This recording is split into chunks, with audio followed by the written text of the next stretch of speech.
High বন্ধুরা, সবাই কেমন আছো? আশা করি সবাই ভালো আছো, আমিও ভালো আছি। এটা ছিল আমার শুক্রবারের ব্লগ।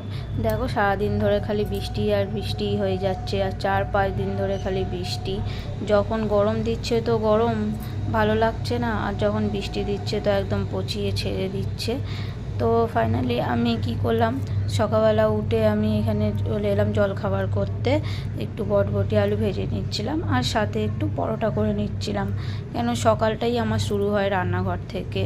বরমশাই অফিস যায়, মেয়ে স্কুল যায়, তাই আমি রান্নাগুলো একেবারেই সেরে নিই। তারপরে বাদবাকি কাজগুলো সারাদিন টুকটুক করে সারতে থাকি আমি। তারপরে এখানে চা নিয়ে চলে এসেছিলাম। বরমশাই, আমি, মাম্পা সবাই মিলে একটু চা খেয়ে নিচ্ছিলাম। গপুকে ওখানে বসিয়ে রেখেছিলাম, আর টিভিতে একটু ঠাকুরের গান চালিয়ে নিয়েছিলাম। সকালবেলা আমার ঠাকুরের গান শুনতে খুব ভালো লাগে। আর এখানে আমার মেয়েকে দেখুন, ক্যামেরা দেখলেই মুখটা লুকিয়ে নেয়। সকাল সকাল ঠাকুরের গান শুনতে কার কার ভালো একটু জানাবেন। আর এখানে বরমশাই টিফিনটা প্যাক করে নিয়েছিলাম। বাই বাই বন্ধুরা।